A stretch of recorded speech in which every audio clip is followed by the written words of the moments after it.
After multiple rain delays and multiple lightning delays in this race, and what looked like was going to be a Joe Gibbs racing victory after they dominate, it turns out that it's going to be the young Chase Elliott who's going to pick up his second victory of the 2022 season at Nashville. What's going on, guys? It's Daniel, and welcome back to another video.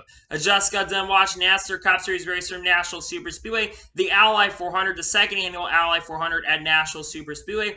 We're going to talk about this race. So, before the green flag dropped in this race, the only driver would have to drop to the rear of the field in this race would actually be Kyle Busch due to unapproved adjustments after qualifying in basically having to basically repair his car after qualifying, basically crashing in qualifying, meaning he would have to start at the rear of the field after looking pretty fast. He would start in the rear of the field in this race.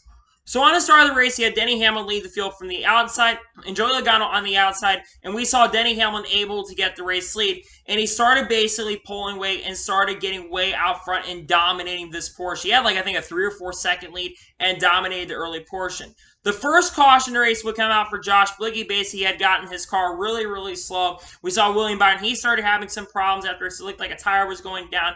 And then the first red flag of the race would come out for a lightning hold. It would take a long time for basically a lightning hold to go away. It would be multiple instances of the lightning hold coming up. Saw a lot of people complaining about it. I don't really understand why. But after that, they would finally get back going in this race. With Denny Hamlin leading, basically, we have pit stops. A couple guys that basically have issues on pit road. Eric Almirola, Alex Bowman had long basically stops after changing the setups in their cars. And Kyle Busch had basically Jackman had to jump over the car. Meanwhile, Ross Chastain basically had to come back down pit road again. And with a right rear loose lug nut on the car, meaning that he would have to come back down pit road.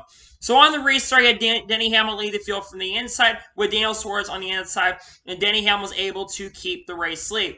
Then we started seeing Hendrick Motorsports have some major problems. William Byron basically started having major issues from 7th position. His basically steering rack basically broke, and he would go to the garage. And then the next lap, Alex Bowman, who was running 24th position, would have some contact from Corey LaJoie, and he would get into the outside while getting a ton of damage and cutting the tire down. Alex Bowman was very unhappy of Corey LaJoie. Fortunately for Alex Bowman, he would fall out of this race.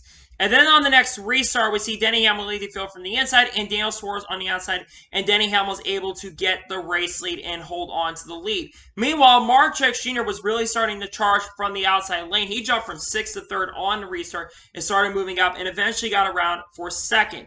Then the next caution race come out of lap 61 for Chase Briscoe and Ty Dillon, who would basically spin into the outside wall. Ross Chastain was basically trying to make a dive bomb move on Chase Briscoe. Chase Briscoe had to basically come and block that run, and unfortunately got into Ty Dillon, bringing out the caution in this race. It's just a racing deal, in my opinion. There really should be no hard feelings after that. We saw some guys play strategy. Guys like Joey Logano, Brad Keselowski, Chase Briscoe, and Cole Custer. They would all come down the road while the rest leaders decided to stay out. So on the restart, you had Denny Hamlin lead the field from the inside with Mark Truex Jr. on the outside. Denny Hamlin would get a good restart, but then eventually Mark Truex Jr. that same lap was able to get around, and he basically got around him and took it and got the race lead from Denny Hamlin. And then basically Mark Truex Jr. him started battling really hard for the lead. But Mark Truex Jr. was really strong, and he started pulling away on the restart and was able to pull away. Denny Hamlin really started making up a ton of ground on him there, and Denny Hamlin was really starting to make up a ton of ground going into turn number 1, really edging on him. But Denny Hamlin would not have enough, and Mark Truex Jr. would win stage number 1 here at Nashville in this race. After the stage in on lap number 90, we see all the lap cars come down pit road with Joey Logano winning the race off pit road after deciding to take 2 tires. Denny Hamlin, who had a really bad pit stop, would drop all the way back to 7th, and Eric Almirola will get caught for speeding. So on the restart, Joey Logano leading the field from the inside, with Mark Truex Jr. on the outside. And no surprise here, Mark Truex Jr. got an amazing restart, was able to get the race lead from him.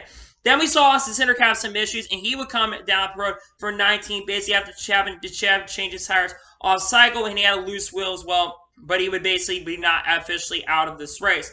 And then later in this race, it looked like Mark Truex Jr. was holding off a really hard charge. I think Denny Hamlin at the time. Rain once again was striking. I think actually the lead was basically Rain would come out for a very short pop-up shower in this race, but the race would not be officially over yet. We then see all lead lap cars come down pit road. Mark Truex Jr. winning the race off pit road. A lot of drivers have issues on pit road. Kyle Larson would get caught for speeding. Bubba Wallace and Chase Elliott really had issues on pit road, and we find out that Bubba Wallace basically dead his tires, basically not together, and he was really, really frustrated on pit road. He ran, basically, Tyler Reddick ran into the back of him because he was really, really slow, and Daniel Suarez basically had a loose wheel as well, and he had to back up on pit road, and Tyler Reddick, Bubba Wallace, and Chase Elliott would all have to come back down pit road with, of course, Bubba Wallace being really, really angry, losing a lap. He was really angry on pit road, and can you blame him? He had a top 5 car, probably a winning car tonight, and once again, a pit crew screws up, unacceptable. So on the restart, I had Mark Truex Jr. lead the field from the outside, and Ryan Blaney on the inside, and we saw some amazing battling between Mark Truex Jr. and Ryan Blaney. Ryan Blaney would get the lead for a second, then Mark Truex Jr. battle him back, and they were battling side by side for 4 or 5 laps, and then eventually we saw Denny Hamlin basically get the lead from those guys and was able to take the race lead. Denny Hamlin started pulling away Mark Truex Jr., trying to catch him a little bit, and then, once again, Lightning would strike the track on lap 140 with 11 laps to go technically until we got to halfway. The caution would come out for Lightning, and we saw rain come at the racetrack as well. This will red flag the race for over 2 hours, and we thought we wouldn't be finishing the race tonight, but the track got dried. There was no more lightning in the area. The lightning hold went away, and they got the track dried. And major props to NASCAR for getting the track dried because we thought there was no chance this race was going to get finished. Then after that, they got bad race back going lap 147. That's basically when they had a lot of guys coming down pit road. Then Hamlin, Mark Truex Jr., Kyle Busch, Ryan Blaney, Kurt Busch, Michael McDowell, they would all stay out while the rest leaders, including Christopher Bell and Kevin Harvick, would come down pit road. We see Christopher Bell and BJ McLeod make a ton of contact on pit road as Bell was leaving his pit box while BJ McLeod, he was coming into pit road, and Daniel Suarez would get a penalty for pitting over the wall too soon. On the restart, Denny Hamlin lead the field from the outside, and Mark Truex Jr. on the inside, and we saw Mark Truex Jr. able to get around Denny Hamlin for the race lead. And then they started battling back really, really hard between each other, and Denny Hamlin got back around Martin Truex Jr. Then eventually Martin Truex Jr.'s car really started coming in the longer we got into the run. And about 20 laps later, he finally got around Denny Hamlin, Martin Truex Jr. did, and took the race lead. And Denny Hamlin was trying to catch him near the end of the stage, but Martin Truex Jr. would hold up a hard charge, and Denny Hamlin to sweep the status here at Nashville. Then only lap cars would come down pit road, Mark Truex Jr. winning the race off pit road, and Denny Hamlin once again, of course, having a terrible pit stop and dropping from 2nd to 8th.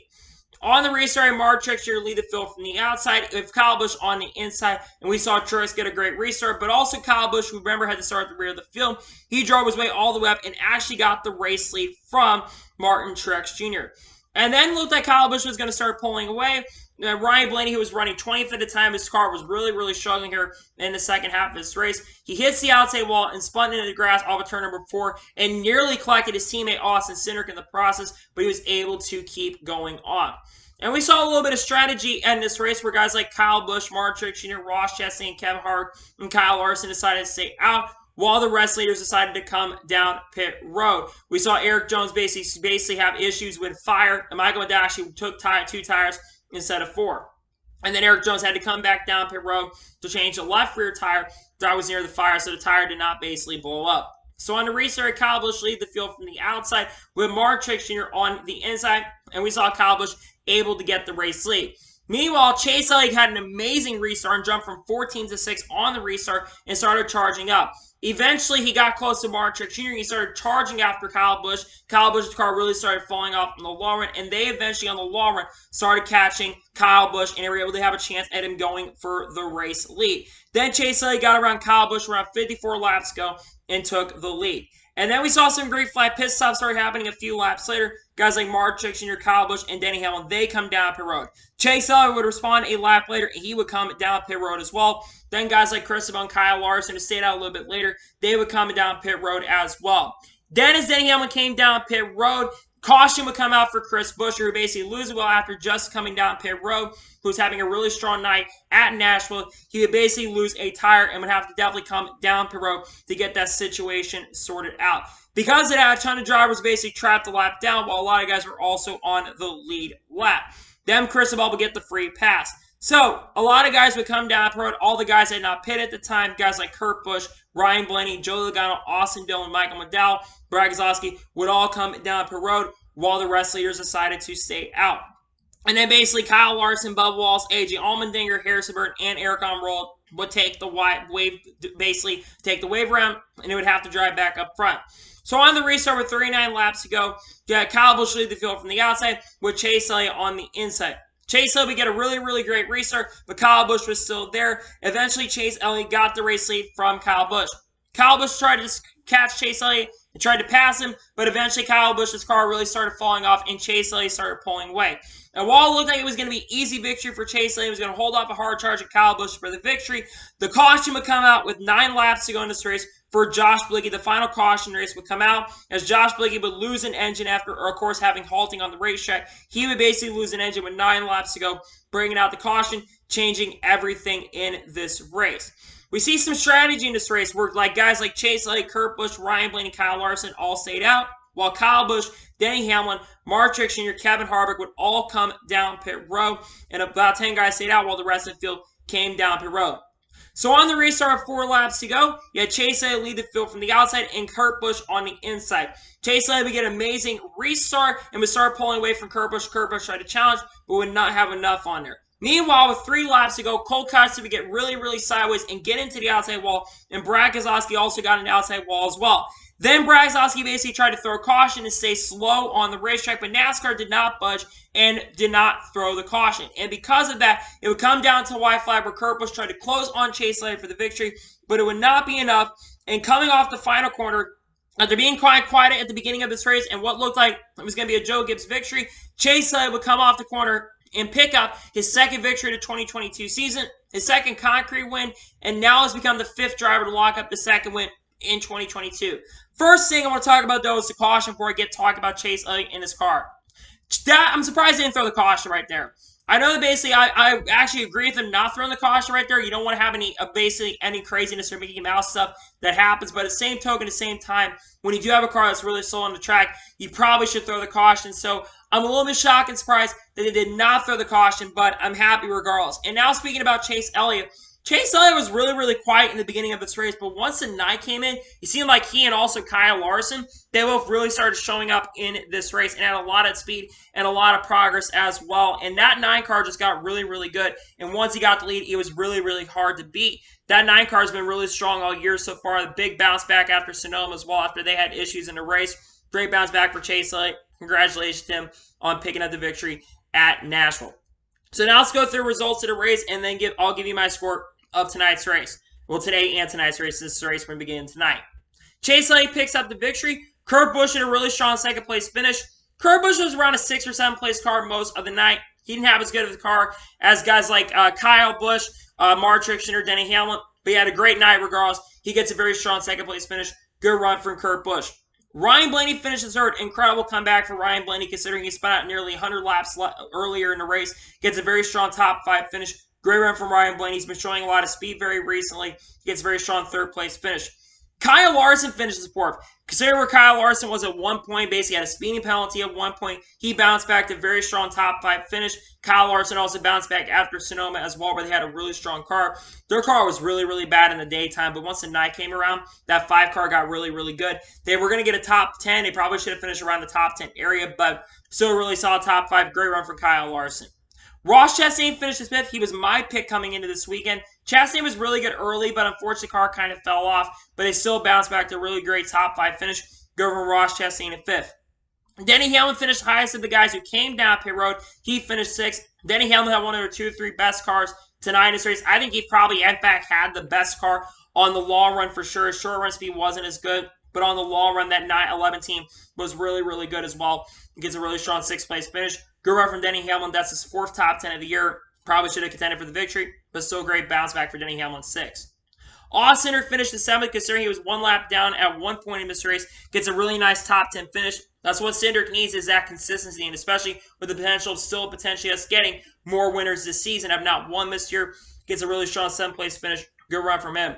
Christopher back basically goes right where he left off, getting back in top 10s. Great for Christopher in 8th place. He was around top 10 guy most of the night, so it's good to see him get a top 10 finish. Joey Logano gets a decent 9th place finish. He was quiet most of the evening, but still gets top 10. That's what you want to see from Logano, is collecting off top 10s. Kevin Harvick finishes 10th. Harvick with a pretty good points day today. I believe he's now above the cutoff line over Eric Almirola. Kevin Harvick, a lot of this race with a top 5 car. And in fact, at one point near the end of the race, around 50 laps to go, he was actually in second place. But the car kind of fell off near the end of the run, but he does get a really strong 10th place run regardless. Eric Jones had issues at one point, I think, in this race. He gets a 11th place run. That team needs to get top 15 or top 15 to get into contention for the championship. He's a very solid 11th place finish. We run from Eric Jones. Bubba Wallace finishes 12th. That doesn't justify where he probably should have finished. Bubba Wallace probably had a top 5 car and probably a winning car. But once again, for like the millionth time this year, it seems like Dave ends up getting screwed over by his pit crew. At some point, something's got to change to that team. That pit crew's been making so many mistakes this year. It seemed like maybe that they basically switched their pit crew to Denny Hamlin. It seemed like Denny Hamlin was having mistakes on the road throughout the race as well. But he still gets top 15 regardless, which is a nice also bounce back from Sonoma. But man, what could have been for Bubba Wallace? He had a great car tonight. Had a top 5 potential. He's running near the top 5 for issues stayed on pit road, and he still gets a top 15. Probably also should have finished in the top 10 before basically he got trapped a lap down. Still bounced back to 12. Good comeback for him. Michael McDowell finishes 13th. Michael McDowell probably should have finished near the top 10 in this race. He was getting on track, having his most top 10s he's had. He's having his best career season up to date so far, despite not winning.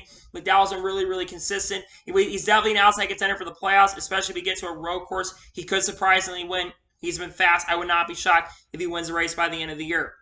Austin Dillon finishes 14th. Austin Dillon really struggled throughout the race and did bounce back to top 15. Saw a run from him.